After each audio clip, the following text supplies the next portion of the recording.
Hello, this is Harlan. Welcome to my Pumpkins Earrings class. This is a beginning needle felting class. If this is your first time taking a class on CraftArtEDU, I highly recommend that you watch Donna Cato's Making the Most of Your CraftArtEDU class. The materials you will need for this project are very common for all needle felting projects. You'll need felting needles, and I always recommend that you have a variety of sizes.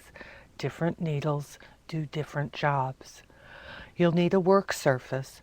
I prefer a clover brush mat, but a thick foam pad will do nicely. You'll need merino or Corriedale fiber in pumpkin colors and a little bit of black. You'll need scissors, earring findings, and wire dog brushes. These pumpkin earrings do not take a lot of fiber, but it is a little difficult for me to explain easily how to measure fiber. Now, merino and Corriedale often comes prepared where it has been wound into balls, and I have torn off here a 7-inch length. This is too much fiber for these earrings. Half of that 7-inch length of fiber should be more than enough for 2 pumpkin earrings. In fact, your pumpkin earrings may end up being a little larger than mine, but they should end up roughly the same size, and that's what matters. While that orange fiber is very beautiful, for me it was a bit too intense and not quite pumpkin-y enough. So I added some Dijon, which is a muted yellow, and a little bit of green in order to tone down that bright orange. If you like the orange fiber you have, go with it. If you would like to alter it slightly, this is the way it is done. Cut your fiber into approximately 1 inch or slightly longer lengths. You don't need to be really precise. Card the fiber with wire dog brushes. If you don't know how to do that, I have prepared another free class on carding fiber. Just follow the link. Carding the fiber blends the colors together and it breaks up the parallel alignment of the fiber. And messy fiber is halfway to felted fiber. If you want, you can still adjust the color even further by adding more fiber at this time. Card the added fiber. Now, you don't need to blend the colors absolutely. Sometimes it adds a lot, especially to something like a pumpkin, if there are spots of yellow and spots of green. Take your carded fiber and divide it in half. Each half will make 1 pumpkin. Now, one of the easiest ways to tame that mess of fiber, especially when what you want to make is a ball, a sphere shape, is to take the fiber and gently roll it in your palms. Using your needles, you would take that gently compressed fiber and begin needling it into a much smaller and firmer ball. Now, if it's not clear to you how that is done, don't worry, I have videos. Let's transform some cotton carded fiber into a pumpkin. First, I'm going to roll it in my hands. Since I basically want a ball shape, this will help jumpstart the needle felting process.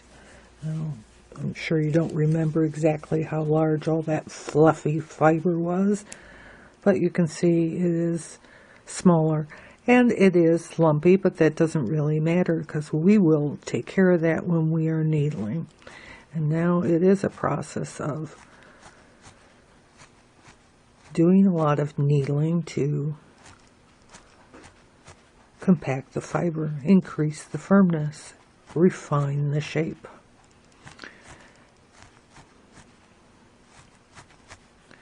So any place that is particularly bumpy, you can needle that towards the center. And once you get a little more refined sphere shape, you can start allowing your needles to make the fiber roll, which allows you to work around the whole area of fiber without actually using your non-dominant hand to move it. The needles move it.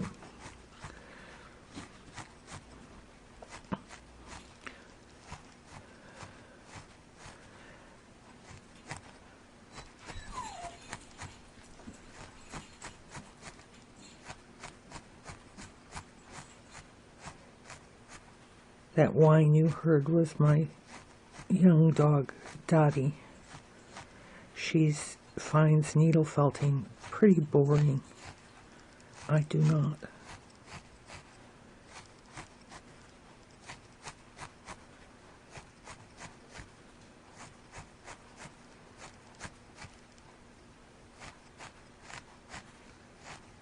Now, it's fine for you to use the needles to make it rotate, but you're only working this area and not these areas as well. So you do need to turn the fiber ball that you're forming a quarter turn every now and then while you're reducing the size and increasing the firmness and refining the shape.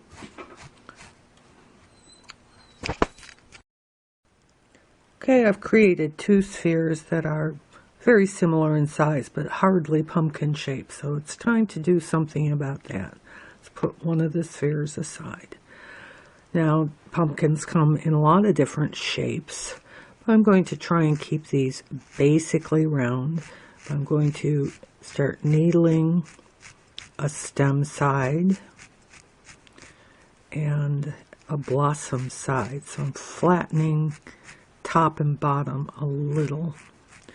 And then we're going to need to make the ridges that you see in pumpkins. So let's just start and needling in place will have a bigger impact than just needling in and removing it. Needle, put your needles in and needle in place a few times. That will help create these ridges more quickly. So there's one pretty decent ridge. Let's do another one.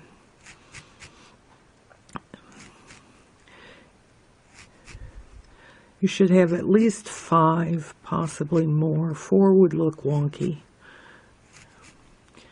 But because these are very small spheres, small earrings, I think 5 ridges would be about the best I would, max I would do. Okay, there's, you can see that ridge more easily now. And I'm going to continue doing that around the rest of the sphere, so I'll be back after I've done that. Okay, you can see that I've made nice little ridges around this sphere, and it's definitely gotten a lot smaller than that sphere. Let's make a stem for this one. I'm going to take some cut and carded green fiber. Actually, brown green would probably be better than strictly green, but I have green in hand, and it'll look prettier than brown, won't it? So I'm going to pull some out here, and I'm going to start using my needles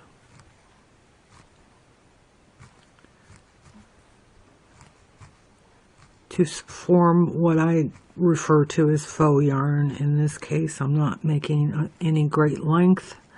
I just want a piece long enough for a stem, and I think that's about long enough. I'm going to pull it off, and I'm going to refine this shape a bit more. I want the top a little thicker than it is, so I'm going to push some fiber up there.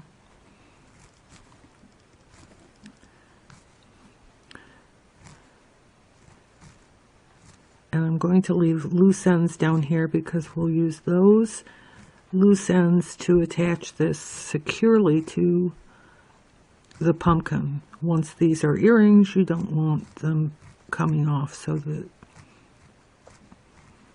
attachment of the stem is very important.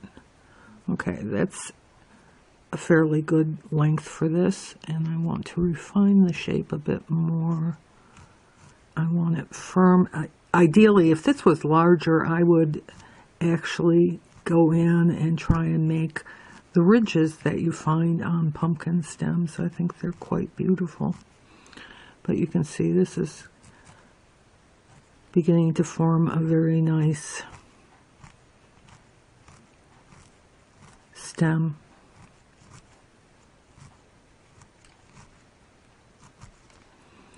And if you want to smooth it a bit, you can roll it in the palm of your hand.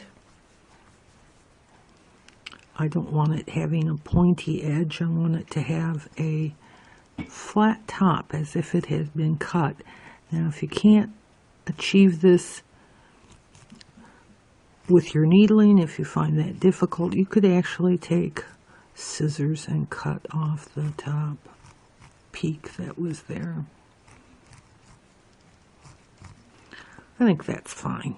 Okay, now I want to fan out this feathered fiber that I left at the end of the stem for attaching. I'm going to put it in place, and I'm going to use a big needle. I've got a 36 here, and I'm going to start moving that fluffy green fiber into the pumpkin, and I'm going to do that all the way around so it's evenly and securely attached. You can also pose your stem. You can have it going one direction or another direction, or have it straight up as you choose. You can have some of this green fluffy fiber go down your ridges, but what is important is that it is very securely attached. That's a nice long handle on this. If you wanted, you could make small leaves and add that, but I don't think you really want to obscure the pumpkin itself. And I think it's also important to take a little bit of fiber, roll it into a ball. You can't see this here. Roll it into a ball, or try to roll it into a ball. Okay, it's not much of a ball. It still won't matter. But for the blossom end, you should also have a little bit of fiber. Now, I think it would be fine if it was a little bit fluffy or not. But you want a blossom end. And my battery is going. To finish the earrings, all you would need to do is sew on earring findings. Now, being fall and Halloween coming up, you might want to make jack-o'-lantern earrings. Now, how is that done? Well, let me show you. You'll need to cut and card a very small amount of black, and I do mean a small amount. I didn't use even a quarter of all the black fiber you see in this photo. Create 3 tiny balls of fiber by rolling the fiber in your palm. These are really tiny. There is not much fiber there. You'll need about 3/4 of an inch of faux yarn, or just pull off a short length of fiber, which will be used for creating the mouth. Take one of the small balls of yarn and needle it in place for the eye. Now notice I've done this on either side of one ridge. I think that works out better. Now you needle the ball into place and then use your needles to shape it into I'm going to do a triangle, but you could do other shapes if you liked. You repeat those steps to create the other eye. Now, you can be very careful about the placement, or you can let them have the sort of natural differences that you might have if you were carving a pumpkin. The nose is created in exactly the same way that the eyes were. Now here I made the nose a more elongated triangle. Creating the mouth is very similar to doing the eyes, but you're using a length of fiber. Just needle it well into the pumpkin. And there you have a cute jack-o'-lantern. Repeat the steps on the other pumpkin earring and you'll have a matching pair. Just sew on the earring findings to finish.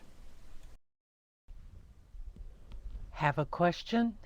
To email me a question directly, hover your cursor over this arrow on the navigation bar to pop open these menu options and click on Questions and Answers. I'll answer your question as soon as possible. Please join my group on the CraftArtEDU community. Thank you for taking my pumpkin earring class. I hope you enjoyed it. For CraftArtEDU, this is Harlan. If you enjoyed this class, you might enjoy 2 of my other beginner needle felting classes, Twig Sheep, which make these adorable sheep, and Easy Mice, which make adorable mice. Be sure to check out my other CraftEDU classes in needle felt and in oil painting.